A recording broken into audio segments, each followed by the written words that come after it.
We're just crossing the Palmer River now and coming into Maytown.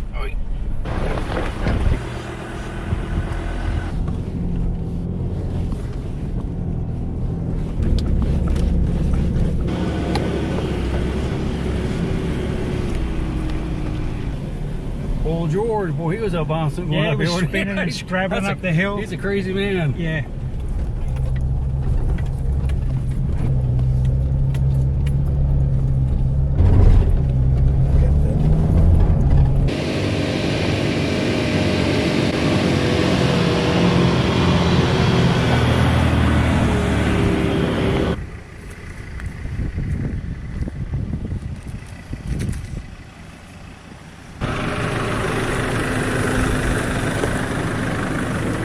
We have made it to today's destination, and we are standing on Flying Saucer Flat. Local legend has it a flying saucer landed here some years ago, maybe to get the gold in the hills. I don't know, but that's just a legend. Anyway, what we're going to do is we're going to take a hike up to an old mine called Wild Irish Girl. Wild Irish Girl. Wild Irish Girl. That's supposedly pretty well preserved, and this is a protected site, so we're not going to metal detect or anything, but we're going to do an awesome hike. I've been looking forward to this for many months because Warren told me it was an awesome hike, right? Yeah, really. It's a bit of... Yeah, tell us about it. So this was this mine was worked by Sam Elliott right up in the 1980s, and he was the last of the Palmer River hard rock miners, and he lived out here all his life alone. When you get up and see where he was living and the conditions he was living under, all by himself in the middle of nowhere, it's just amazing. And all his gear's still in the in his shack there, even his saddle and all his cooking gear and his billy. It's pretty awesome. It's well preserved because it's so remote. You have a YouTube channel, Warren. I do. What is it? NQ Explorers. Check them out. It's a pretty good channel too, right? Yeah. We do some adventures and this kind of thing all the time. Yeah, awesome. It's a lot of fun. Awesome. And just so we're clear, it's not the Sam Elliott you're thinking about. Oh, you got another one over it's there. the Australian Sam Elliott. Oh, So when did they work this area? About Roughly. 1876, say, roughly, from 1872 onwards, 1873 onwards, yeah. And the Chinese were here too? Yeah, Chinese were here in multitudes. Thousands of Chinese came here. You will find the odd grave along the side because it was a harsh climate, and it was a long way to come in, so there's a lot of dangers along the way. It took us a while to get into here, and I just can't imagine what it was like back in the old days with a horse and a cart coming over. Probably took them a week to get in what we just drove. All right, we want to head up the hill soon and check it out. Yeah, this little area here is referred to as the Flying Saucer Flats. The locals call it like that because there's supposed to be ghosts and a flying saucer landed here. And yeah, it's a bit of a spooky place. So we're just looking at this little stone wall behind me, and I was asking Warren about it, and it's kind of interesting story, so I'll let him tell the story about why that's there. This gully right here was worked by the Chinese miners. Whenever you see that kind of thing, you can see the Chinese, they've worked the bed of the creek, they've turned it over and over, and they stacked the oversized boulders on the walls to square up the bottom of the creek so they got more access to the bedrock. But if you have a look over there, you see those piles of dirt there. This is like overburden where they're washing the dirt, and in the wet season, don't forget, this would have been running with water. There would have been plenty of water. And as you saw over there, that they also diverted to take the water to where they're actually doing the washing. The wet season can actually start in October, but lately, last few years, it's been maybe end of December, mid-December, January, then it starts, maybe February, March, and by April usually it's quieting down. Yeah. A pile of rocks here for the path here that they put in. That's the wagons, you think? Yeah, well, access to the mine. Yeah. So we're getting close to the mine now.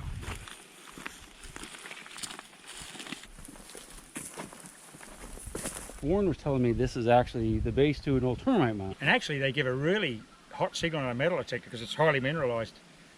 It's you can look, this here is only the base of it. You can see further down the hill it's rolled away, but Yeah, I mean, it looks like some type of rock. yeah, I mean, it's just hard as can be. It's called ant bed. Ant bed, but you can see the little holes and stuff in it. Just So this is along like it, the really. base, and guess what? There's the rest of it right here. Yeah.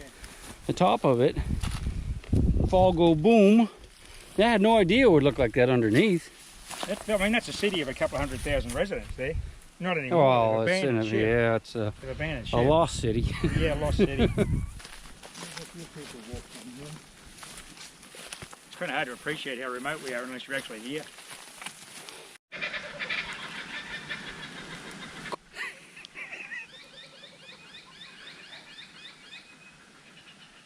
He thinks you're a bit of a joke. Sound kookaburra. That's my kookaburra impression, but now that I've actually heard them, Heard it's the not real anything one. like it, does it? Yeah, no. They sit in old gum trees. Yeah. Eating all the gumdrops they can Yeah. see.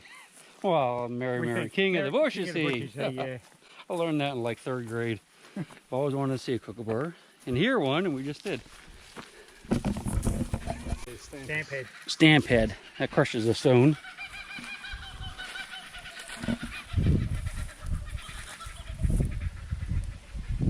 Does sound like they're laughing, doesn't it? does. I didn't realize how much like a laugh it would sound. Yeah. Yeah. In the wet season, this might have had water in it. Yeah. And they set up a sluice? Just rushes down here. They set up a sluice and yeah, you get your gold that way. Easy. Right next to home. This is a well? Wow. From which they pump the necessary water to Oh, see the pipe coming in. operate the crushing machine. Wow. Ugh, almost fell over. It's a little timber water race. It's actually like a pipe, wood timber pipe. Really? It runs down into the well. Oh, This is so the that's a stamp mill. Okay. The stamp mill, 3-head stamp mill. We had So travelling this has moved around a bit, George. yeah, that one, I don't know where it came from. I tried to find out. So again, this is what they call you call it a battery mill here? Yeah, but it is. Battery mill or stamp mill. Stamp mill. battery And mill. it's a machine that they run by steam power that has these like piston-like things that go up and down, and they crush the stone, the rocks that have the gold in it, and it creates a dusty, sandy stuff that drops down, and then run it through a sluice. Screen out the rougher rocks. So the material that came down came on a copper plate dressed in mercury. And the fine gold that was released from the crushing, that slurry ran down this plate. And this plate would have been maybe this long here. So at the end of the operation they would scrape that plate and they get the amalgam off the plate and then they retort it. In other words, they burn off the mercury and the gold remains behind. Sam Elliott lived here after he purchased the mine. Now, he wouldn't have been running this machine while he's living here, would he? Yeah. Look at this. Wow. That was the kitchen. So he lived right here. That's right, that was his bed. There's his bed there. There's his saddle hanging up on the rail. Oh, wow. This was his bed. There used to be a visitor's book here. Yeah, you and I signed in that press. Look at that. This is old Sam Elliott. If you want to read about it, just pause the video. Nice little picture of him. So he was here, you know, well, I want to say recently, but 86. He was living here, working in this mine. If you come over here. It's a saddle. Look at that just hanging there. It's a time capsule, isn't it? It is.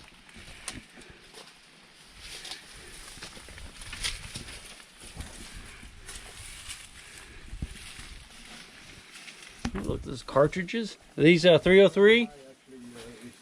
Oh, those are 303. Not listening to Mr. Chig. Here's his glasses. Could be. Wow. What an awesome place. So that's how they get their power? Yes. With this? That's it, yep. This is a steam boiler, Yeah. and it would run off of wood, I guess. Yeah. I still got all the brass on it, so look at that, gauges and everything. Newark. To adjust the, I guess it's a pressure relief valve. Because these things, of course, they could blow up if you Yes, weren't careful. yes. They have big steam explosions. That happened a lot on like those steamships. I took my hat off again. Sorry about that. Steamships and stuff like that. You have these explosions, steam explosions, and would, you know, would kill people working on working the power. Flywheel here of the steam engine, and on the other side you can see where the belt came off, that drum there, and went up to the header box there. And that belt would have been, it would have been powering the stampers, the stamping mill. Yeah, that's another. What do you call these? I'm not too sure. Some pressure relief. All right. Oh, these little balls here, they I think they come out when it's spinning. Fly out, yeah, Yeah, we actually find as detectorists back in the States, you'll find those little things. Often they're much larger. Yeah. I can't remember what they're called, but they spin around. It's something to do with kind of, you know, I can't remember the momentum, but they spin around, and you'll find these balls. You'll think they're cannonballs. Ooh, I found a cannonball. But you'll always find, you'll notice, right here where they're attached, there'll be a sprue. They wouldn't leave a sprue on a cannonball. And again, these things get much bigger. They get cannonball size. So if you find a nice, beautiful little round thing with a sprue right there, you know, could possibly be from one of these, or just a crusher ball for a crushing machine. That's like this, but different than this. You know, the big drums that go around and crush up the stone, but they do the same thing. Look at the bottles. Ah, poison. Why would they have poison here? Maybe they had a few rats around. I think there may be a few rats around today. Yeah, that Look at that poison bottle. A chemistry type Yeah. bottle. Yeah, it's a typical. It's not that old, that one. Yeah. Maybe 1920s, 30s. Yeah, you can see there are some nice older cork tops. There's a cowbell here. Why would they have a cowbell? For a cow? They would Okay. have had a cow. The manager would have had a cow Okay, there. for milk and... Yeah. Oh, this is like a little workshop. That's the workshop here. Yep. You know what these are, don't you? Yeah, you do. Those are ant lions. They have them down here, too. Oh, wow. When Sam purchased this mine, he opened the safe, and there was still some whites in there and in scales. I think Johnny Hay ended up with an egg. That's pretty cool. You see the strong box here, that would have been in there. Yeah. Yeah, some type of little lizard. Salamander or something. Yeah. I'm going to duck under here. I guess that's Yeah, okay, sure. isn't it? Yeah. Yeah. All right, let's duck under, see what's in the shop. Hey, what would this have been for, this glass tube? Do you know? Don't know. Don't know. It could have been a steam gauge off the boiler. No, okay, yeah, I could have something to go with that. All kinds of tools in here. Hatchets, picks. Ooh, food. Yeah. You get the Have mud daubers. What do you call the mud dauber things? Those little nests. wasp. Wasp nest. Wasp Did you say wasp? Yeah, it'd be Okay, we wasp. call them mud daubers. Yep. We have those back in the States. You So. want to keep your working clothes nicely ironed. There's an iron. There's a hobo in there. Oh, what? Okay. Oh yeah, Brand. nice. Why would you want to do that? I guess Oh, it he was a must have been women He was a folk up here. well-dressed man. He was dressing up for work. What is Scott had his wife. That's for Soldering soldering. iron? Yeah, in the Yeah. early days. He sold it. Nice. See the old heads off the stamp and the worn out ones. Oh wow, it's amazing that they were much larger than that at Yeah. one time, and it just wears it over the time. Wears it. And there's a belt off of one part of it. Yeah, that's the Yeah. drive belt off the. Yep. That runs the mill. Yeah. Cool. So this is a grinding stone right here for sharpening knives and things. Yeah. What about this? That looks That's like a bearing race? bearing. Yeah, okay. Yeah, I find these occasionally, especially along railroads. I've actually seen these in the States, not knowing what they were, but you were just telling me that's what makes the stamps go up and down Yeah, like You that. can see Yeah. it up there where they're installed, how it works. Okay, let's go take another look at that. You see them right there. That's the same thing, and that forces these up and forces them up, and then they drop down, forces up and drop down. I've actually seen these in creeks and whatnot. Well, I've been metal detecting back in the States, and not knowing what they were. They look kind of like propellers, but they're not propellers, obviously. Relics. Look at that. Copper spoons. What are these? Is that a fruit or That nut? was down at the creek. Don't know. Do you know that what one. that is? No, not So I know. probably should need it. Don't know. So I was just asking George, okay, this is all, set up right here about, where's he getting the rock to run through the system, and he's going to tell us right now. There were a couple of reefs up there, quartz reefs bearing gold, One's called the Wild Irish Girl and the other one's called the Native Girl. Lowered down on skids, on wooden skids. And that's no just like the wheels. chunks of rock and stuff. Yeah, coming chunks down of the rock hill. on it, and then they fed them into the mortar box at the top there, and that's where it was processed. And when he says reef, I guess that's, we would call it like a vein. Yes, like a vein of yes. quartz or something like that. Yes, You say correct, reef. Yeah. 2 ounces per ton of stone. That's a lot. You'd be rich if you had that today. Living up here by yourself, working the crusher. Oh, pretty. Of course, it's not just crushing. You also have to cut the wood for the steam generator thingy, and you have to get the rock out of the mine and drag it down the hill. So it's not just a matter of just crushing stone. These are little lead. What is this for the roof? Roof tin? Roof blades, Yeah. So they drive a nail through and that help keep the water out. You find these a lot in fields and whatnot. Oh, the flashlight. I want to show you the flashlight. Look at that. That looks like something I had when I was a kid.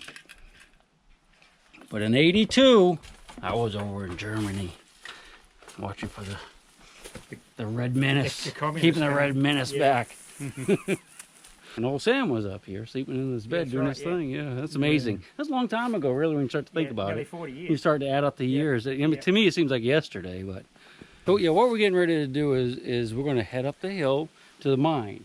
Well, at least one of the mines that where they were getting the rock to run through here, and check it out and see what's there. You say you've been up there years ago. Yeah, but I never went inside. So we're going to take a look and see what it looks like inside, because maybe the walls are still paved with gold. You never know. You You never know. All right, so we're going to go that way. And not all the way to the top. I was afraid he's going to say go up over to the top of the ridge. Apparently it's just up over the hill.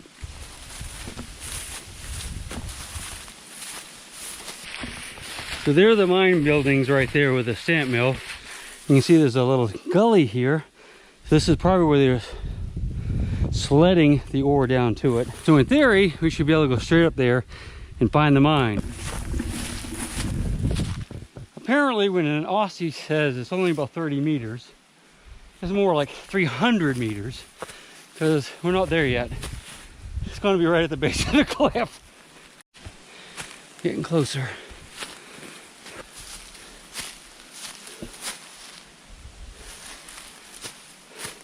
Almost there. Almost. There's some rail right there. That's probably how they did the carts up and down the hill. Look at that. It's a cave. Wow. I don't know if I'm going to go in it, but it's pretty awesome. Well, as you can imagine, the Chig went in with the rest of the crew, and it was an awesome adventure. Look at how wet I am, just drenched. I'm going to say with sweat, but it's probably more fear-based. You're going to learn tomorrow night if you tune in. But first, we're going to go back down the hill and hook up with George and head to another camp. And, well, take it easy for a while, maybe drink an adult beverage. I need it after that. It's going to be awesome. Don't miss it, really. Don't miss it. We walked up the trail. I guess the mine owner, that's where we would have gone down through there. Comes calling. And check this out. What is that? There's 2 4-poster beds in the middle of nowhere. And that's it. Yeah, that's the house. Wow. Do we check it out? Yeah, we'll check it out. Isn't that weird? Isn't that strange? Maybe some relics there and a bed there. And you see, I guess this is the floor. Yep. Yeah, this is the floor of the old house. What kind of relics we got? Bit of a chamber pot. Oh, look there, at that axe. Yeah, look at that axe. That thing was looks like worked hard, wasn't it? Looks like it's been handmade, doesn't it? Yeah, that was hob worked iron with hard. the iron and the big long dresses. Hob iron, Chamber pot chamber pot. to go into the gazanda. So it didn't go into the what? Goes under the bed. Gazanda? Yeah, it was called a gazanda. The chamber What's a pot. gazanda? Well, that's where you pee at night. Is that a chamber? Yeah. The same thing. I mean, Yeah. gazanda is a chamber because pot. it goes under the bed. Oh, goes under. Yeah. Oh, it's that accent again. Yeah. He gets me every time with that crazy Aussie accent. Goes under. Goes under. I think that's a cook pot right there, isn't it? Yeah, look, he's got the little dibby wibblies on the side. I'm not going to pick it up in case there's a giant snake in there. A nice cowbell. You never have too much cowbell. Beep, beep, beep, beep. Promise to keep hidden in her dirt or deep in her creek. Mother Earth, she ain't saying exactly what she's saving, where it is or what it might be.